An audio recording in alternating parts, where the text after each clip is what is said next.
প্রাচ্য সংস্কৃতিতে হারিয়ে যাওয়া বাইজি ঘরানা যে নারী শক্তির প্রকাশ এবং ভারতীয় রাগাশ্রয়ী সঙ্গীতের সমৃদ্ধির বীজ বুনেছিল, শহর কলকাতার inner wheel club of Salt Lake মিডটাউনের এক অনুষ্ঠানে সম্প্রতি তা একবার পুনঃ প্রকাশিত হলো। শহরের শরীর থেকে যখন আলোগুলো নিভে যায় একটু একটু করে, তখন আমাদের এই মহল্লা জেগে ওঠে। দূর থেকে আসে নিয়নবাতির আলোগুলোর সঙ্গে কেমন যেন স্বর্গীয় মনে হয় এই গোটা পরিবারটাকে। তখন আমি বুক উপুর করে ভালোবেসেছি বারবার। লোকজন মস্করা করে বলেছে যে तवाइफ के तकदीर में शोहर नहीं होते, तवाइफ की तो तकदीर ही नहीं होते ठाकुराइन। আমি বারবার ভালোবেসেছি, বারবার প্রত্যাখ্যাত হয়েছি, বারবার ভেঙেছে বিশ্বাস, প্রত্যেকবার মনে হয়েছে এর চেয়ে মৃত্যু ভালো। এই প্রোগ্রামটা তো মূলত সমাজসেবামূলক কাজের জন্য, কিছু অর্থ তোলা, এটা হচ্ছে মূল প্রোগ্রামটা করার কারণ, মেহফিলে মৌসিকি। কিন্তু অনুষ্ঠানটা পার্টিকুলারলি এই অনুষ্ঠানটা করার ইচ্ছেটা হয়েছে যে আমাদের বাইজি যে কালচারটা ছিল ভারতবর্ষে, সেটা আমরা পেয়েছি বহু বছর ধরে এবং পাশ বাংলা সিনেমা, হিন্দি সিনেমাতে তার প্রতিফলন পেয়েছি।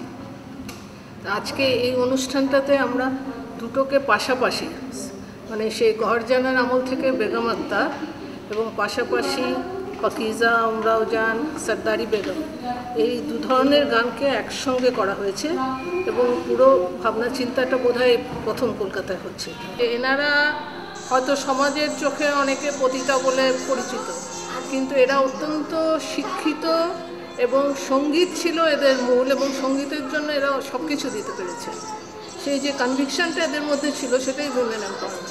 বেতার শিল্পী চন্দ্রিমা রায়ের ভাষ্যপাঠ এবং সঙ্গীত শিল্পী জিনা দেবরয় ও আইভি ব্যানার্জির যুগলবন্দিতে জমে গিয়েছিল মেহফিল মৌসিকি।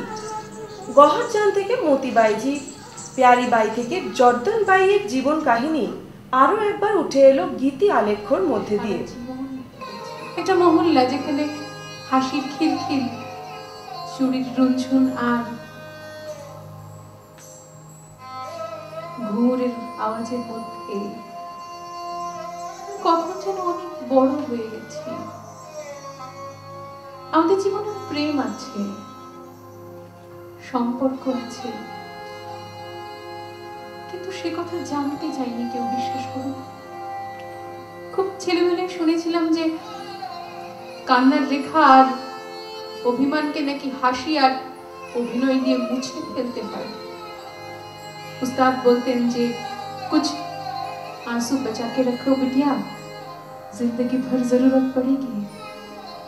हाय कितनी सच्ची थी वो बातें।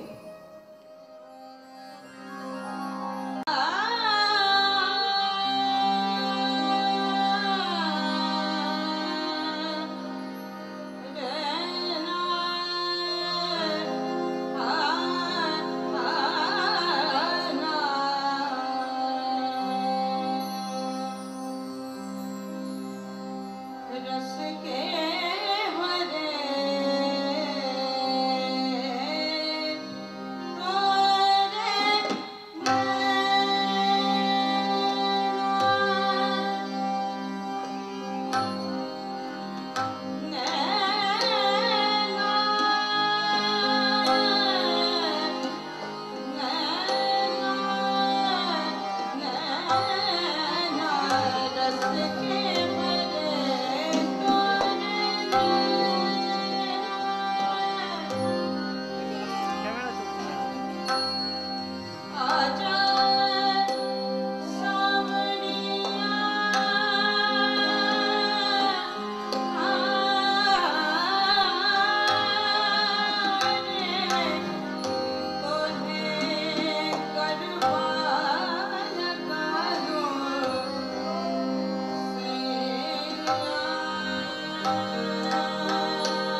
my days when I used to sing in front of Wazid Ali Shah in Metia Buruz. I remember my ustads, my gurus, Kale Khan from Patiala and all others. জীবন আমাদের বঞ্চনা করলেও সঙ্গীত কিন্তু আমাকে পরিত্যাগ করেনি, জানেন তো। আমার সমস্ত কান্না, শোক, অভিমান, সন্তাপ বুক উপুড় করে ঠেলে দিয়েছি আমার গানে। আর এই সমস্ত ঘরের কত কত গান, কত কত ইতিহাস জনশ্রুতি হয়ে ফিরেছে আপনাদের মুখে মুখে। সমস্ত ইতিহাসের পাতা উল্টিয়ে যদি কিছু থেকে গিয়ে থাকে তাহলে আমার গান, আমার সঙ্গীত। এই দীর্ঘ পথ চলায় আমার একমাত্র আশ্রয়, যে কোনো দিন আমার হাত ছাড়েনি।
করে উঠলো। ট্রেনে চেপে বসলাম। খুব ইচ্ছে হলো গিয়ে একবার আমাদের বাড়িটা দেখে আসি। রথতলার মোড়ে আসতেই কারা যেন চেঁচিয়ে উঠলো, এই কে যায়, কে যায়? দেখি যে হাবলু মিজান শ্রীধরদের সঙ্গে তাস খেলছে দাদা। আমাকে দেখে এক চড় কষিয়ে বলল, হারামজাদি, কেন ফিরে এসেছিস? আমি বললাম, দাদা ফিরে আসিনি গো, থাকতেও আসিনি, আমি শুধু মায়ের জন্য কটা টাকা এনেছি আর তুলির জন্য। একটা ছেলে রিক্সাওয়ালাকে চোখ রাঙিয়ে বলল, ফিরে যা। আর একটা ছেলে চিনি না, আমাকে বলল, ছি ছি ছি, গায়ের বদনাম। হাবলু বলল, এটা একটা বেবুসে মাগি। কি করে জানলো বলো তো? তাকে আমার গায়ে লেখা আছে। দাদা আমার টাকাগুলো এমনি করে ছিনিয়ে নিল, তারপর আমাকে দূর করে তাড়িয়ে দিল। আমাকে বিক্রির টাকা, হকের টাকা, আর আমার রোজগারের টাকা, নোংরা টাকা, দাদা সে বাপের টাকা ছোবে না, ছিনিয়ে নিল শ্রীধর, আমাকে দূর করে তাড়িয়ে দিল। আমি কিন্তু তবু দাদার উপর রাগ করি। রাগ পুষে রাখলে মানুষের বড় কষ্ট। আমার শরীরে আর রাগ নেই, আমি আর এক ফোঁটাও কাঁদি না বা। আমি তো ভালোই আছি, খেয়ে পড়ে আছি। তোমরা আমার জন্য একটু ভেবো না। আমার টাকা নিলে তোমাদের সংসারের অকল্যাণ হবে না, না আমি তো চাই না। তোমরা ভালো থেকো, আমি তো ভালোই আছি, খেয়ে পড়ে আছি। আমি রোজ সাবান মেখে চান করি, দোকান থেকে দুবেলা আমার খাবার আসে। মাথার ওপর বন বন করে পাখা খোরে, আলমারি ভর্তি কাঁচের গেলাস, দেয়ালে মা দুর্গার ছবি। তাহলে বুঝছো কেমন আরামে আছি আমি। আমার শরীরে আর রাগ নেই, আমি আর ওটাও কাঁদি না। আমার শরীরে আর রাগ নেই, অভিমান